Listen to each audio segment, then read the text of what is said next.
Welcome to Donmar TV News Channel, mga nagbabagang balita sa buwan ng Setyembre.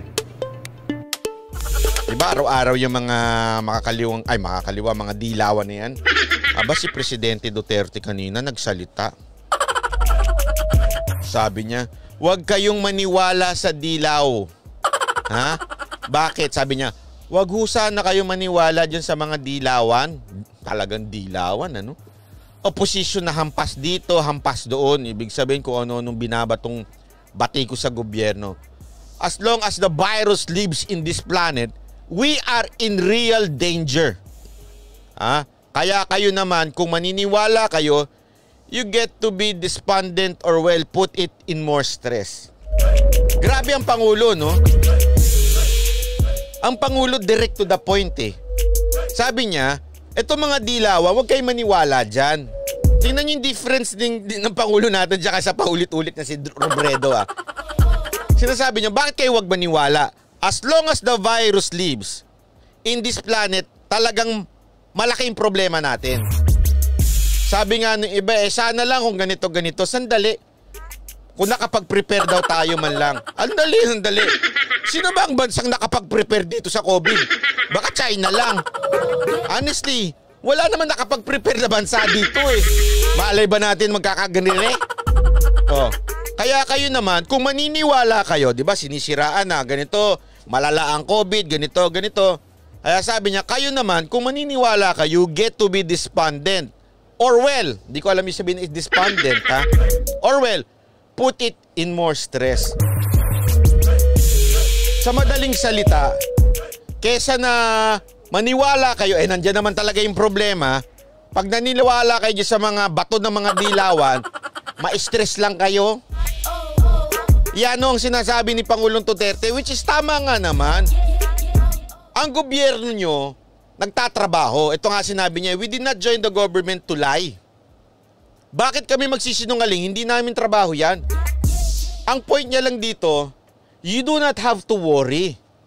Kung maniniwala lang kayo sa hampas nitong paulit-ulit ng dilawan na ito, ma-stress lang kayo.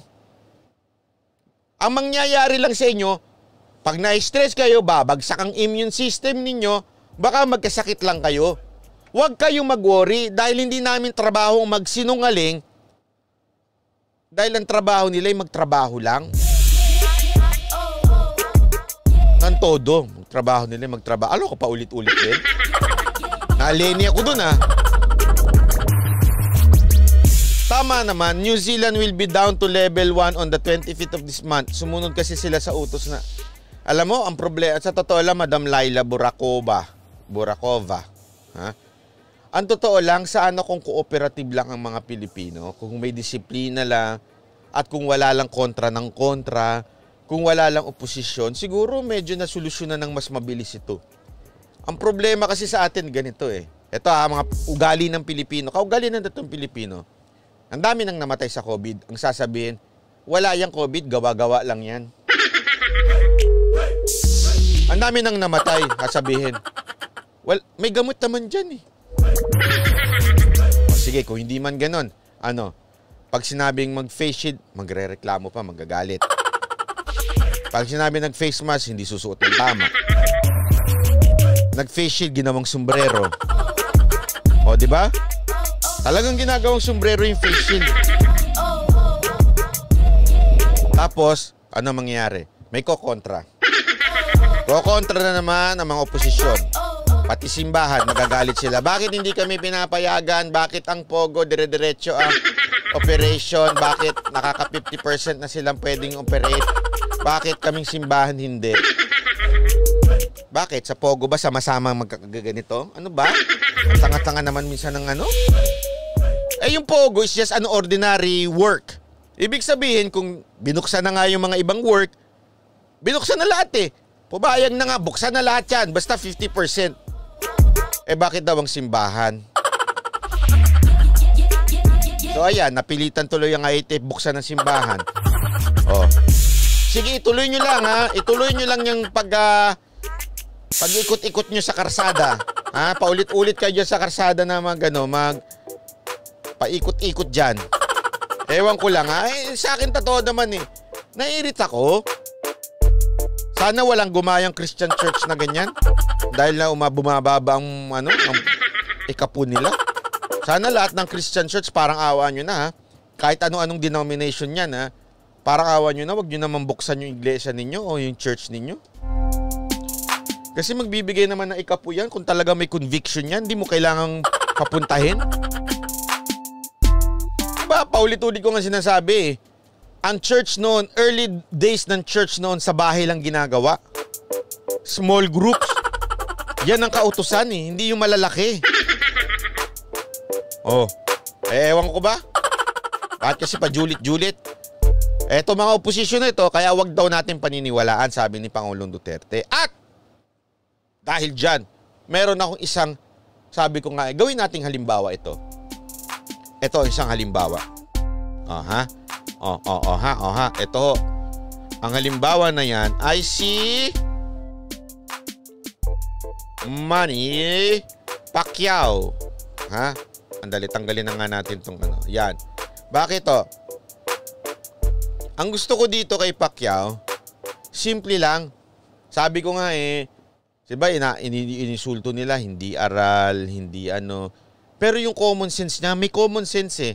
Although I don't agree on everything, pero alam mong yung komento niya is from the heart. Okay? Ulitin ko, I don't agree in everything na sinasabi ni Pacquiao, okay, yung mga kanyang political leanings, but meron talagang galing sa puso, hindi dahil gustong kumontra. Ang oposisyon, wala talaga sa puso. Basta ang oposisyon, mag-abang tayo ng sasabihin ng gobyerno, mag-abang tayo ng sasabihin ni Duterte, kontrahin natin. Ganun ang oposisyon. Di ba? Walang ang oposisyon, wala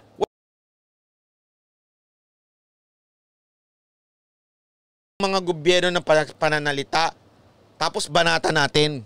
Yan ang gawin natin. Ha? Buti pa to si Pacquiao, dahil daw walang, hindi matutuloy, dahil dito wala na raw dahilan para hindi matuloy yung pagsisimula ng klase. Ano yun? Sasagutin ang gastos para sa 13 TV channels na gagamitin ng DepEd sa pasukan. Palakpakan.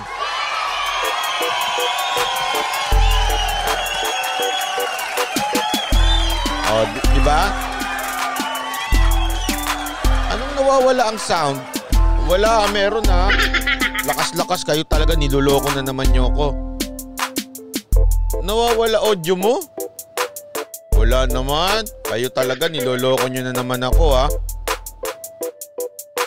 Merong audio ha, niloloko nyo ako. Okay, nasabutay. Baka ano lang yun, internet lang yun. So sabi nga ni Pacquiao, tingnan nyo sabi ni Pacquiao ha. Ay, mali sabi, ginawa ni Pacquiao. Sasagutin niya ang gastos nitong 13. Ito yung gagawin niya, sasagutin niya yung 13 na channel na yan. Hindi ko alam kung ano yan. Sana nga sagot, sana sa ina lang ABS-CBN Ha? Sasagutin niya yan para mabigay yung mga tao ng ng channel nila na makapag-aral ang mga tao. Para wala na daw rason kasi sa kanya napaka-importante ng pag-aaral. Sabi ko nga, how ironic. How ironic. Ha? Bakit? Kung sino pa yung sinasabi nilang hindi nakapag-aral, siya pa yung nagpapahalaga ng pag-aaral ng mga tao. Di ba? Ang ganda eh. Sabi ko nga yung mga nagre-reklamo na, di ba? Tandaan nyo nung sinabing, kaya tuloy ang klase, namin nagre-reklamo dyan. Ay, wala namin internet eh. May mga reklamo mga aktivista, mga terorista. Pati oposisyon, bakit wala plano ng gobyerno? Bakit wala? Wala daw planong gobyerno. Si Pacquiao, quiet lang. Anong ginawa? Sige, gastos ng 13 channel, sa akin yung i-charge, ako magbayad. Palakpakan uli. Yan ang tama. Hindi yung, ba't ko na gobyerno? Paano mag-aaral? Wala internet, wala yung tablet, wala lahat eh. Walang tablet pero nakakapaglaro ng kung ano-ano. Hindi kasi totoo ha. Kung walang tablet, bakit di mo i-donate yung pera ng opisina mo at bumili kayo ng tablet? Hindi yung puro daldal. Kasi nga, ang importante ngayon, tulungan eh. Hindi kaya lahat ng gobyerno. Itong oposisyon pabigat. Honestly, itong oposisyon natin, pabigat sa gobyerno. Pwede naman tumulong.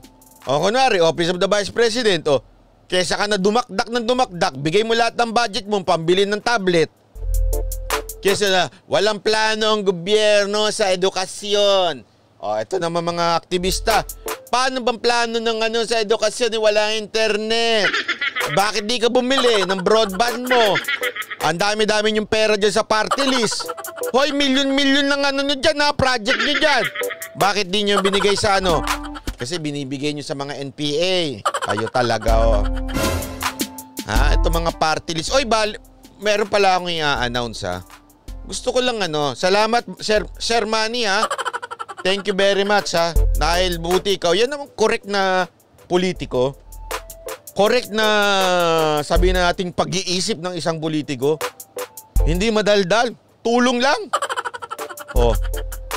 Kahit pa paano, ito isipin nyo tulong, walang daldal. Pero alam mo, tindi niyan. Sampal yan. Sampal yan sa mga iba, sigurong nasa gobyerno na may budget naman, na pwedeng kayo naman ang gumalaw-galaw. Sampal din yan sa mga ibang politiko na kesa na dumaldal kayo, kumontra kayo, magbigay na lang kayo. Kaya yan i-copy-paste nyo yan, yung picture ni Pacquiao sa mga kontra ng kontra. O post mo, sabihin mo, gayahin mo si Pacquiao. Ganon. Gayahin mo si Pacquiao. Eto mga aktivista nito, yung mga terorista nito, mga hinayupa kayo,